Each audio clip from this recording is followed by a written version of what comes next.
መንፈስ ቅዱስን የተሞላ ሰው ምንድነው ምልክቱ? አንደኛ መንፈስ ቅዱስን የተሞላ ሰው ለእግዚአብሔር አሰራር በጣም የተመቸ ነው ወዳጆች፣ በጣም የተመቸ ነው። ለእግዚአብሔር ምሪት፣ ለእግዚአብሔር ትእዛዝ እጅግ ምቹ የሆነ ሰው መንፈስ ቅዱስ የተሞላ ሰው ይሙላብን የጌታ መንፈስ። ሁለተኛ የኃጢአት ልምምዶችን በቀላሉ ማሸነፍ ይችላል። በቀላሉ ማሸነፍ ይችላል። ወደ ጌታ መተን ጌታን ተቀብለን ካሉብን ከአንዳንድ ተጽዕኖዎች መላቀቅ ካልቻልን ምንጊዜም በመንፈስ ቅዱስ ቁጥጥር ስር ሙላት ስር መሆን ይሄንን ክፉ ከኛ ላይ ተነቅሎ እንዲሄድ ያደርገዋል። ስለዚህ ምንጊዜም የቅድስና ኑሮን ለመለማመድ ምንጊዜም በመንፈስ ቅዱስ ሕልውና ውስጥ መሆን ያስፈልጋል። እግዚአብሔር ይርዳል። ከዚህ በኋላ በዋዛ በፈዛዛ በቀልድ በተረት የሚባክን ዘመን አይኑረን ወዳጆቼ።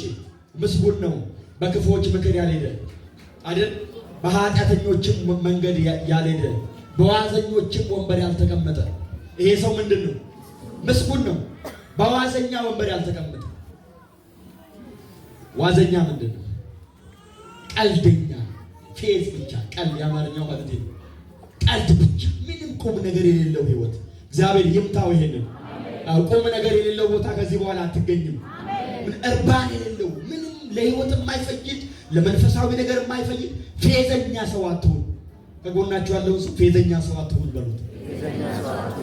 ክብር ለኢየሱስ ይሁን። ራስህን ቁም ነገር ብቻ ነው ማስገኘት ያለብን። እግዚአብሔር የሚከብርበት ለአንተ በስጋ እንኳን ቢሆን አንተን የሚጠቅም ነገር ላይ መገኘት አለብን። ራስህን ዘመንህን በከንቱ ነገር አታባክን ወዳጅ። በቀልድ በሳቅ በጨዋታ አታጥፉ። መንደር ቡና በመጠጣት ጊዜያችሁን አታባክኑ። ሰፈር ውስጥ ሌሎቻችሁን መንካት ስለሚመስልብኝ ልቶ ግን ሰፈር ውስጥ ቡና በመጠጣት ጊዜ ምናምን አታጥፉ። ከተሰበሰብን የዛሬ 60 ዓመቱ የዛሬ 50 ዓመቱ ስናወራ ይመሻል። ምንም ፍሬ ሳናፈራበት ሳንጸልይበት ይውላል። እንዲህ እንዳይባክን ዘመናችን መንፈስ ቅዱስ ይርዳል። ስለዚህ ምን ጊዜም የተመቸ ኑሮ፣ የተመቸ አሰራር፣ የተመቸ ህይወት ያስፈልጋል ለመንፈስ ቅዱስ። ይሄ የኃጢአት ልምምዶችን በቀላሉ ለማሸነፍ በመንፈስ ቅዱስ ሕልውና ውስጥ መቆየት ነው። እግዚአብሔር ይርዳን። እግዚአብሔር ይርዳ በኢየሱስ።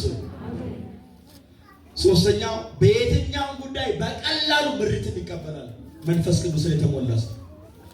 በየትኛውም ጉዳይ በቃ መንበርከክ ብቻ ነው የሚጠበቅበት። ሰማይ ምንጊዜም በአንተ ትይዩ ክፍት ነው። በመንፈስ ቅዱስ የተሞላ ሰው አባ ይላል፣ መልስ ይቀበላል፣ ይሄዳል። መልሱ ይሆናል የሚል ብቻ አይሆንምም ሊሆን ይችላል። ብቻ በፈለግነው ነገር ጌታ ፊት እንቀርባለን፣ ምሪትን እንቀበላለን በቀላሉ። እስኪ የእግዚአብሔር ሰው በኔ ጉዳይ እግዚአብሔር ምን ይልሃል እያልን አንንከራተትም ማለት ነው። ይሄ ሁሉ እንክርትና እንግልት ምንድን ነው?